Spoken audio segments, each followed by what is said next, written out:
दामाद बना लो अपना उनको, लेकिन हमारी इज्जत के साथ खिलवाड़ मत करो। डीएम साहब, हम पूछना चाहते हैं कि क्या चल रहा है, क्या आप हमसे बात करने के लिए तैयार हैं? आ जाओ आप सभी लोग इधर ही आ जाओ, बहुत देर हो गई है। बताया गया कि लड़की की जीभ को दांतों से काटा गया, उसके कपड़े उतरे गए। कैसे सीओ साहब ने इस चीज को अनदेखा कर दिया कि बलात्कार नहीं हुआ? अभी के लिए तबलीग जारी है, इनको भी जल्दी अरेस्ट कर लिया जाए। सर, आप मुझे एक बात बताओ, इन्होंने तहरीर में नहीं लिखा, लड़की को लहूलुहान अवस्था में पाया है, चेक करना प्रशासन का काम है या इनके मम्मी पापा का काम है? क्या रेप की कोशिश नहीं हुई? क्या रेप नहीं किया? पुलिस ने उससे पूछा नहीं? भाई पुलिस ने पूछा, अब जो मान लीजिए वो दोषी हो या निर्दोष हो, जनरली भाई आम आदमी मना ही करता है मैंने नहीं किया। तब उसने बताया, तब प्रशासन ने इसमें 376D लगाई है। भाई मैं तो ये कह रहा हूँ तब लगाई है। अगर दोबारा आप ये बताइए कि अब आप पुलिस अधिकारियों को क्यों बचा रहे हम हैं? किसी को कोई नहीं बचा रहे, जो तथ्य है वो आपके सामने प्रस्तुत किया। बाकी आप भी अपनी बात कीजिए सामने। अत्याचार निवारण अधिनियम में क्षमा चाहता हूँ।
डीएम साहब से बात करने आए हैं, जितने भी प्रशासनिक अधिकारी सम्मान करता हूँ। हम लोग न्याय मांगने के लिए आए हुए हैं, हमें डीएम साहब से बात करनी है।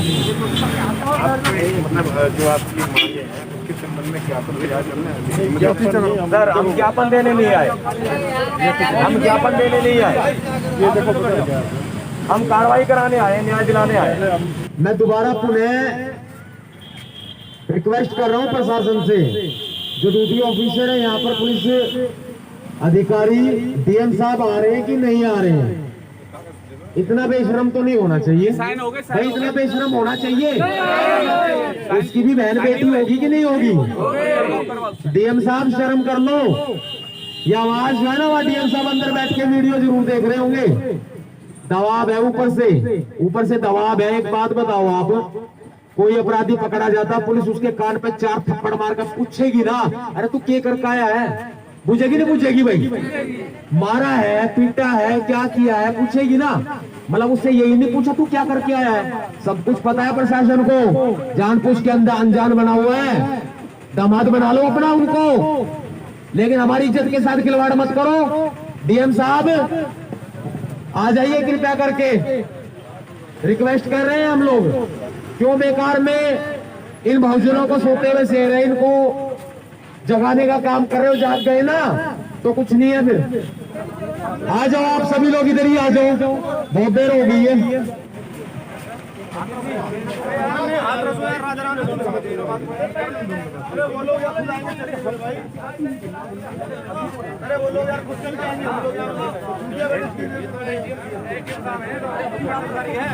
भाई कैमरे दिखा दो जरा, और सामने गाड़ी पर नाम लिखा हुआ है वो भी दिखा दो, कौन साहब आए हैं।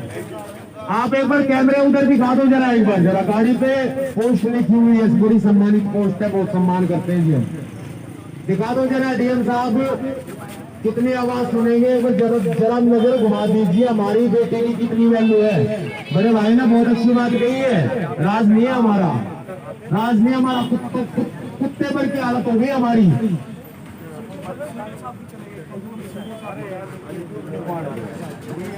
ज़्यादा रिस्पॉन्सिबिलिटी भी नहीं।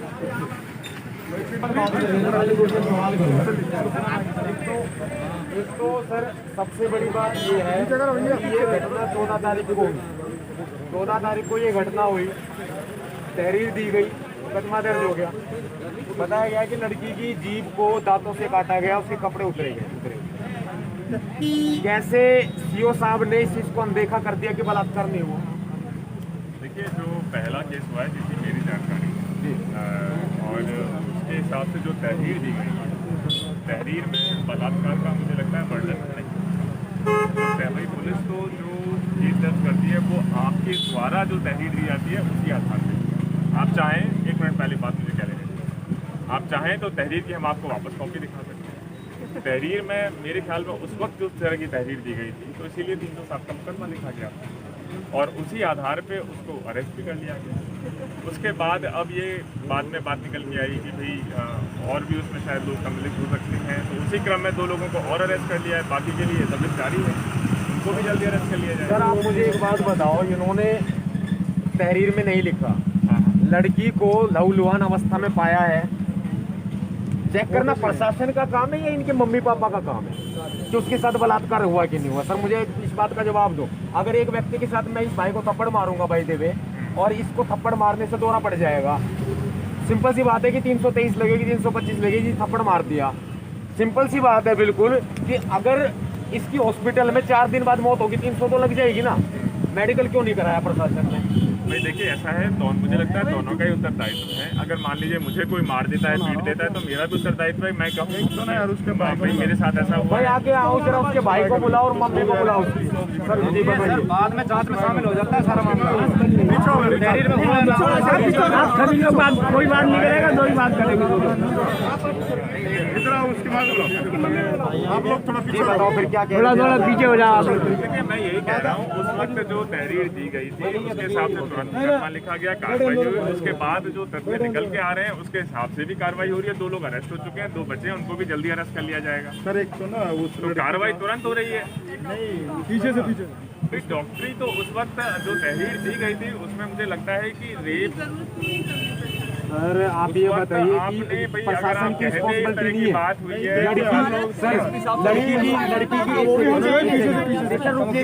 बात नहीं करे भाई।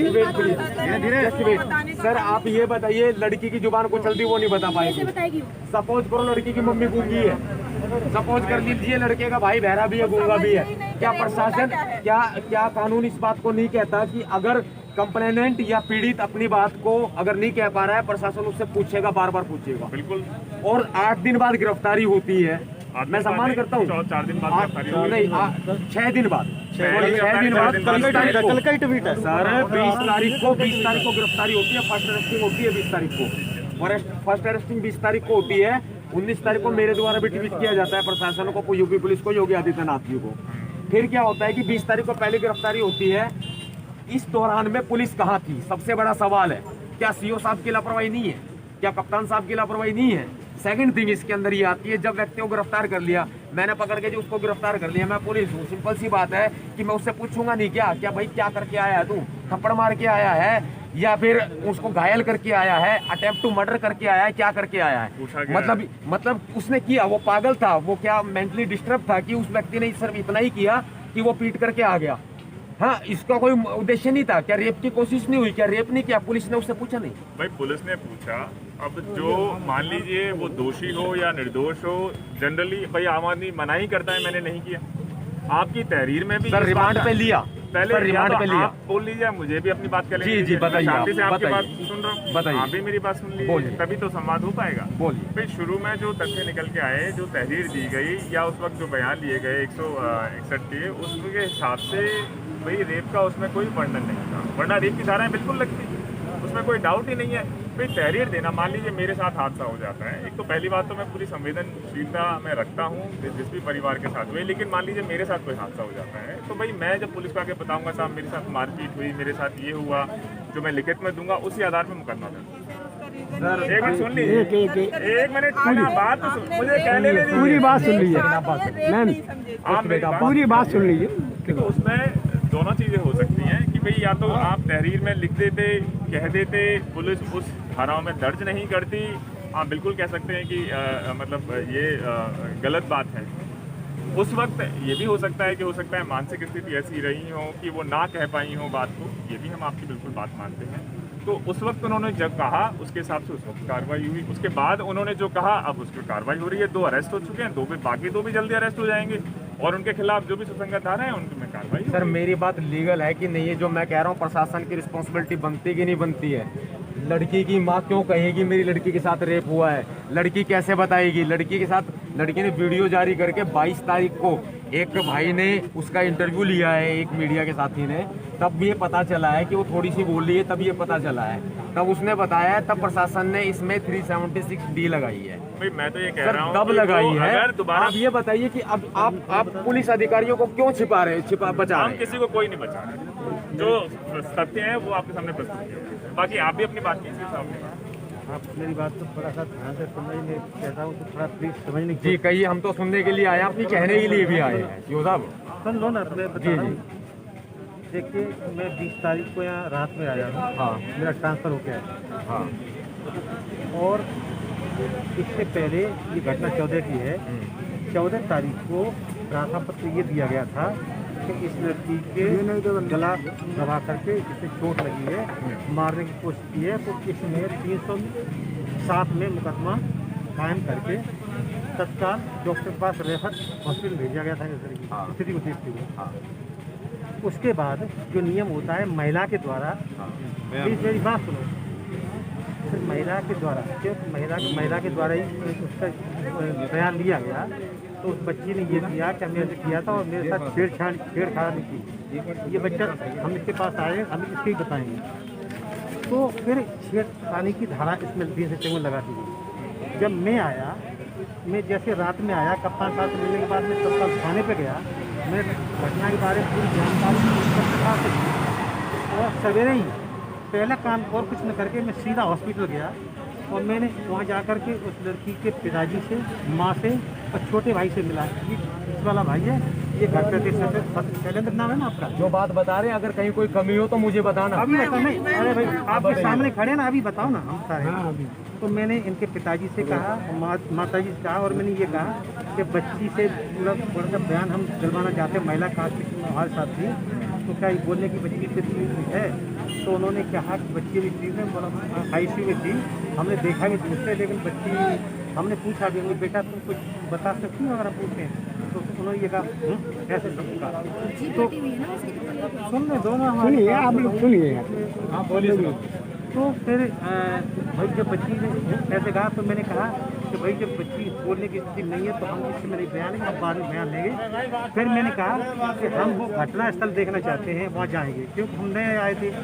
तो हम वहाँ से सीधे आए गांव में। मैं गांव में जाकर भैया से मिले, बेटा तुम्हारे घर पे मैं गया, इनको लेकर के मैं उस जगह पे गया कि जहाँ ये घटना हुई थी। इन्होंने मुझ जगह ले जाके, वो खेत था वहाँ मुझे ले गए और मैंने इनको बताया, इन्होंने मुझे समझाया कुछ बात। मैंने इनको बताया बेटा ये सुन लो, पहले सुन लीजिए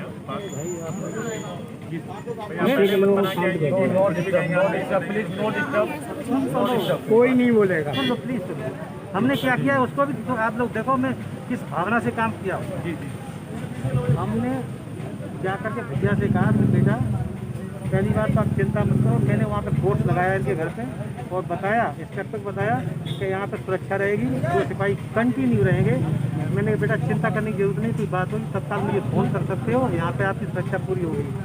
और मैंने ये कहा कि वो तो आगे प्रोसेस करेंगे ही, लेकिन आप जो है अपना एक फ़ोटो, 4 फोटो पासपोर्ट साइज के, बैंक की फ़ोटोकॉपी किताब की और आधार कार्ड और जाति प्रमाण पत्र दे दो, जिससे कि आपको, और इसी तरह से अपनी बहन का दे दो। तो हम जो सहायता गवर्नमेंट की तरफ से मिलती है वो आपको जल्दी से जल्दी, क्योंकि ये गरीब आदमी है, सहायता की आवश्यकता होगी, जितनी जल्दी इनको आर्थिक सपोर्ट मिल जाएगी फ़ायदा होगा। तो इन्होंने मुझसे ये कहा कि सर हमारा जो जाति प्रमाण पत्र है वो नोएडा में काम करता हूँ तो वहाँ रखा है। तो मैंने कहा बेटा तुम ओरिजिनल बन दो। सर वो बात छोड़िए, आप कार्रवाई की बात मैं आ रहा हूँ कार्रवाई पे। पहले बात सुन लो यार, आपकी बात भी हम सुनेंगे, पहले उनकी बात भी सुन लो, उनको भी अधिकार है अपनी बात के। तो मैंने कहा था आप फोटो को भी दे दो, हम उससे काम करवा लेंगे, तो उससे हम प्रोसेस दे आएंगे, ठीक है। उसके बाद इतना करके हम घटनास्थल विषय के आ गए अगले के रिलेटेड इसका मतलब आंतरिक परीक्षण, मतलब जो बलात्कार को वैसे तो ऊपर कर लेते हैं चोट है ये, लेकिन मैंने इसका आंतरिक तरीके परीक्षण कराइए।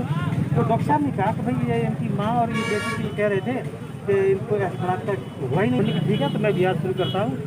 मुझे लगता है 15-20 मिनट में उन्होंने अपनी पूरी टीम भेज दी और आकर के वो बच्ची का आंतरिक परीक्षण हुआ और हमने बता दिया अपने इंस्पेक्टर को लड़की के कपड़े घर पे थे वो कपड़े ले लिए जाएँ और वो हमने सील कर दिए हैं। और वहाँ पे जो डॉक्टर अपने बना करके देता है स्लाइड वगैरह वो तत्काल लेकर कपड़े बेटा आ गए कि नहीं, हम अखबार घर से मैंने भी दुपट्टा वगैरह सब दे दिया है। उसको हम फॉरेंसिक में आगरा भेजते हैं, वहाँ वैज्ञानिक तरीके से उसका परीक्षण हो जाता है। जो घटना के बारे में आप लोग जानते ही होंगे। अच्छा, ज़्यादा किया उसके बाद हमने दबिश दी, रात में दबिश देते थे। एक आदमी जो पता चला एटा भागा हुआ है, एक मारना था वो SC/ST एक्ट हो गया, अनुसूचित जाति जनजाति अत्याचार निवारण अधिनियम। मैं क्षमा चाहता हूँ अगर मैं इस बात थोड़ा आई एम वेरी सॉरी। तो सर इसके बाद ये कार्रवाई है और उस आदमी को भी मतलब 2 रह गए हैं। हमारी टीम प्रक्रिया लगी है, हमने उनका सर्विलांस जो हमारा कंप्यूटर से लोग लगे हैं, सर्विलांस लगी है। हम पल पल की वो देख रहे हैं और जहाँ जल्दी ही मैं विश्वास दें बहुत जल्दी पकड़ के और उनको